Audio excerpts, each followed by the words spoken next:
రెండు తెలుగు రాష్ట్రాలలో మొట్టమొదటి factory outlet jewellery shop Mukunda jewelleries.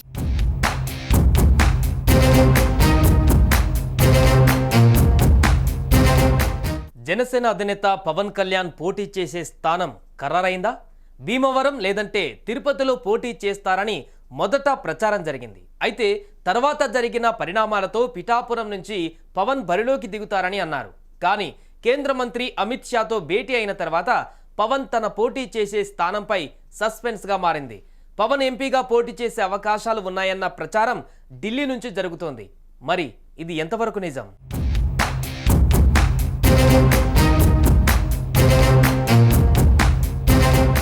TDP, Janasena, BJP పొత్తులు దాదాపు ఖరారయ్యాయి. అభ్యర్థులను కూడా ఫైనల్ చేసుకున్నారు. అయితే పవన్ ఎక్కడి నుంచి పోటీ చేస్తారన్నది ఉత్కంఠగా మారింది. పవన్ ఎంపీగా పోటీ చేసే అవకాశాలు ఉన్నాయని తెలుస్తోంది. ఏపీ నుంచి కేంద్రంలో గట్టి ప్రతినిధి ఉండాలని ఈ మేరకు సూచిస్తున్నట్లుగా తెలుస్తోంది. ఇదిలా ఉంటే వచ్చే ఎన్నికలలో ఒక అసెంబ్లీ, మరో పార్లమెంటు స్థానం నుంచి పోటీ చేసే విధంగా పవన్ ప్లాన్ చేసుకుంటున్నారనే వార్త ఇప్పుడు వైరల్ అవుతుంది. దీనిపై అటు పవన్ గాని, జనసేన నుంచి గాని అధికారికంగా ఏ క్లారిటీ రాలేదు. కానీ ఒక ఎమ్మెల్యే మరో ఎంపీ స్థానం నుంచి పోటీ చేస్తే ఎలా ఉంటుందనే ఆలోచనలో మాత్రం పవన్ ఉన్నారట. ఎంపీగా గెలిస్తే ఎన్డీఏ ప్రభుత్వంలో చేరి కేంద్ర మంత్రి పదవి తీసుకునే ఆలోచనలు పవన్ ఉన్నారట.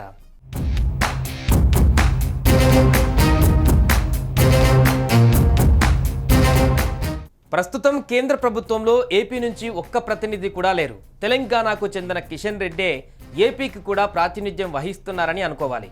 దేశంలో అన్ని రాష్ట్రాల నుంచి కేంద్ర మంత్రులు ఉండడం ఆనవాయితీ. అయితే ఈసారి ఏపీ నుంచి ప్రభుత్వంలో చేరే మంత్రులు ఎవరూ లేరు.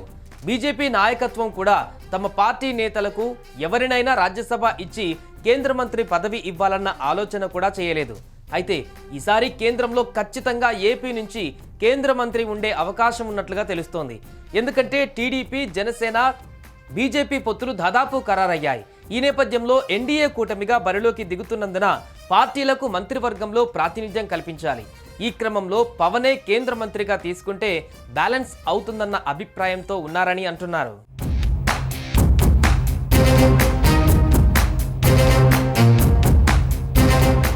పవన్ కళ్యాణ్ ను ఎంపీగా పోటీ చేయాలని బీజేపీ కేంద్ర నాయకత్వం సూచించినట్లుగా ప్రచారం జరుగుతోంది.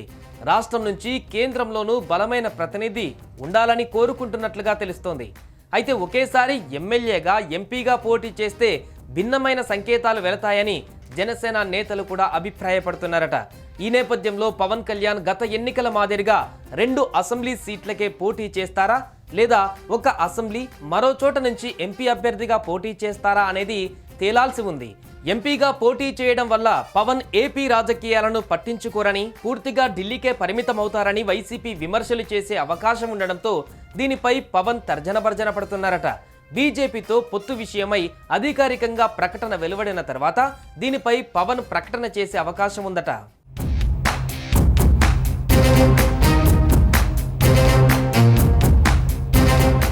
పవన్ కళ్యాణ్ కు ఇప్పటి వరకు ఎంపీగా పోటీ చేయాలన్న ఆలోచన లేదంటున్నారు. అనకాపల్లి నుంచి ఆయన సోదరుడు నాగబాబు పేరు వినిపించింది. ఆయన ఇల్లు కూడా తీసుకుని రంగంలోకి దిగారు. ఎందుకో కానీ మళ్ళీ సైలెంట్ అయ్యారు.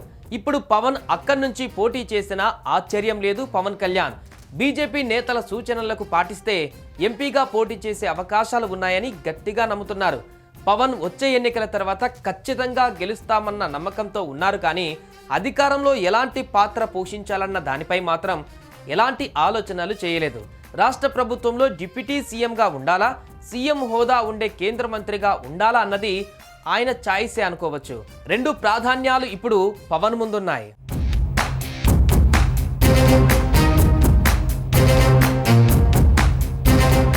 కేంద్ర కేబినెట్ మంత్రి పదవి అంటే రాష్ట్ర ముఖ్యమంత్రితో సమానం. పవన్ కు ఆ స్థాయి ప్రాధాన్యత ఇస్తే గౌరవించినట్లు ఉండటమే కాకుండా రాష్ట్రం కోసం ఢిల్లీలో పనులు చక్కబెట్టే పవర్ఫుల్ లీడర్గా కూడా ఉంటారన్న అంచనాలు ఉన్నాయి. రాజకీయంగా విమర్శలు చేసే వాళ్ళు ఎప్పటికీ చేస్తూనే ఉంటారు. వాటిని పట్టించుకోకుండా తన రాజకీయం తాను చేస్తే కీలక నిర్ణయాలు తీసుకునే అవకాశం ఉంది.